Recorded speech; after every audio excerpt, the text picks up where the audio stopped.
Please subscribe and don't forget to press the bell icon to get notified whenever we upload a new video. और अरुण कुमार सिंह ने, हमारे संवाददाता अरुण कुमार सिंह ने बात की अहमद पटेल से, ये भी देखिए। अहमद पटेल जी बड़े टेंशन में गुजरे हैं पिछले कुछ दिन। राहत का भाव है, संतोष है, या एक गर्व है कि आपने सिक्योर कर ली अपनी जीत? संतोष भी है, गर्व भी है, खुशी भी है।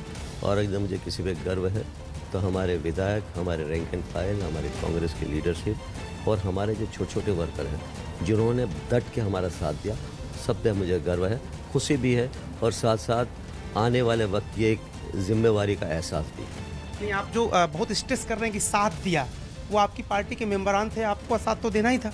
नहीं, लेकिन साथ देना, इस माहौल में साथ देना वो अलग सी बात थी। जिस तरह से इन लोगों ने कोशिश की, पूरी सरकारें लगी हुई थी, केंद्र सरकार, राज्य सरकार, एजेंसी, सारे जब जो कुछ लगे हुए थे, जिस तरह से परेशान करने की कोशिश की गई, जिस माहौल में चुनाव लड़ा गया, उसमें इस तरह चट्टान के साथ खड़ा रहना एक अलग सी बात होती है। हम लोग मजाक में कहते थे दिल्ली में कि जिस अहमद पटेल के कहने पर न जाने कितने लोग राज्यसभा के सदस्य बन गए, वो अहमद पटेल अपनी ही सीट के लिए मुश्किल में पड़ गए। ऐसा पहली बार हुआ होगा आपके राजनीतिक जीवन? नहीं, मैं ऐसा महसूस नहीं है। ठीक है, टफ इलेक्शन था, लेकिन हाँ, ये चुनाव बहुत ही टफ था मेरे लिए, इतना आसान नहीं था। पहले जब भी मैं चुनाव लड़ा, लोकसभा के चुनाव लड़ने में बहुत मुश्किलात होती थी, राज्यसभा का चुनाव में इतनी कभी तकलीफ मुझे नहीं महसूस हुई, जो पहली बार मैंने महसूस की और इसका मुझे एहसास है। क्यों, आपको क्यों लगता है अहमद पटेल साहब, एक तो सामान्य सा चुनाव है, 2 और सीटों पे चुनाव हो रहा था, तीसरी सीट आपकी थी, 60 वोट आपके पास था, तब भी इतना टफ चुनाव हो गया?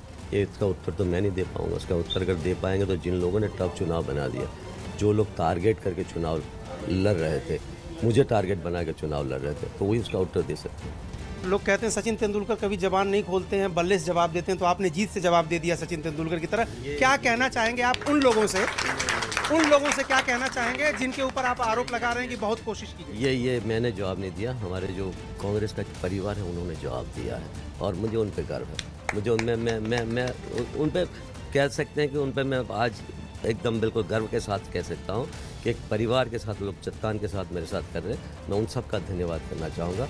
मैं उनका ये नहीं है कि सचिन तेंदुलकर की तरह मैंने अकेला अहमद पटेल कुछ नहीं कर सकता। मैं तो बहुत छोटा इंसान हूँ। अगर ये जो परिवार है कांग्रेस, उनका साथ सहकार न हो, लीडरशिप की अगर मुझे ब्लेसिंग न हो, तो कुछ नहीं कर पा सकता। क्या संदेश है उन लोगों के लिए जो आप कह रहे हैं कि लगे हुए थे हराने के लिए, बहुत केंद्रीय एजेंसियों का दुरुपयोग कर रहे थे, उनके लिए संदेश अहमद पटेल का क्या है? संदेश यही है कि 2017 में इन लोगों को हराना है, इनको सबक सिखाना। मेरा आखिरी सवाल आपसे अहमद भाई है, क्या सोनिया गांधी पार्टी अध्यक्ष आपकी हैं, उनसे बातचीत हुई है? क्योंकि उनका नाम जोड़ करके जब आपका नाम लिया जाता था ना, तो मैं देखता था आप भी थोड़ा असहज हो जाते थे। तो क्या अब इससे राहत मिली आपके केंद्रीय नेतृत्व को भी, आपको खुद भी, और आगे की राह अब आसान हुई है थोड़ा सा? मैं ही कहा था कि मैं इस पर लीडरशिप को बीच में लाना नहीं चाहता। मैं चुनाव लड़ रहा हूँ कांग्रेस के प्रतिनिधि की हैसियत से, ये कोई प्रतिष्ठा का सवाल नहीं था। तो मेरी लीडरशिप पहले से बहुत ही इत्मीनान के साथ कि चुनाव हम लोग जीतेंगे।